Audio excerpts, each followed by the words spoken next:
एक समय की बात है, किसी नगर में एक साहूकार रहता था।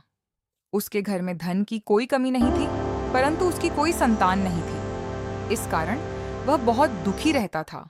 वह पुत्र प्राप्ति के लिए प्रत्येक सोमवार को व्रत रखता था और शिव मंदिर जाकर शिव पार्वती की पूजा करता था। उसकी भक्ति देखकर माता पार्वती ने शिवजी से कहा, हे प्रभु, यह साहूकार आपका अनन्य भक्त है, कृपया इसे पुत्र का वरदान दे। शिवजी ने कहा, हे पार्वती, इसके भाग्य में पुत्र का सुख नहीं है। फिर भी तुम्हारी इच्छा है तो मैं इसे पुत्र देता हूं, परंतु इसकी आयु केवल 12 वर्ष होगी। साहूकार यह बात सुनकर न डरा, न खुश हुआ, बल्कि पहले की तरह पूजा करता रहा। कुछ समय बाद उसके घर एक सुंदर पुत्र का जन्म हुआ।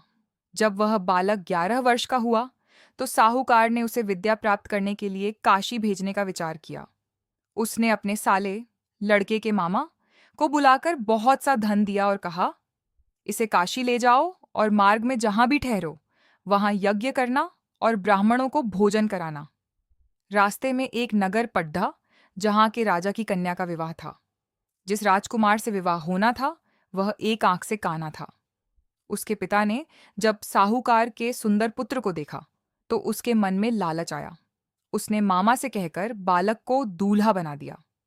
विवाह के बाद बालक ने राजकुमारी की चुनरी के पल्ले पर लिख दिया, तुम्हारा विवाह मेरे साथ हुआ है, पर जिस राजकुमार के साथ तुम भेजी जाओगी वह काना है। मैं तो काशी पढ़ने जा रहा हूं। राजकुमारी ने जब यह पढ़ा, तो उसने उस राजकुमार के साथ जाने से मना कर दिया।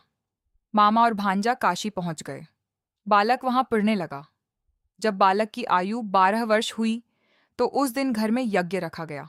बालक ने मामा से कहा, मेरी तबीयत ठीक नहीं है, और वह कमरे के भीतर जाकर सो गया। कुछ ही देर में उसके प्राण निकल गए। मामा उसे देखकर विलाप करने लगे। संयोगवश शिव पार्वती वहीं से गुजर रहे थे। पार्वती जी के कहने पर शिवजी ने बालक को देखा और कहा, यह वही साहूकार का पुत्र है।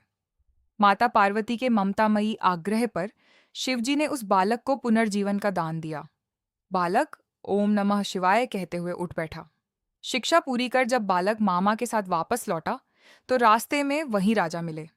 उन्होंने अपनी पुत्री और बहुत सारे धन के साथ बालक को विदा किया। उधर साहूकार और उसकी पत्नी छत पर बैठे थे कि यदि पुत्र सही सलामत न लौटा, तो वे नीचे कूदकर जान दे देंगे। तभी उन्होंने अपने पुत्र और बहू को आते देखा। साहूकार का घर खुशियों से भर गया।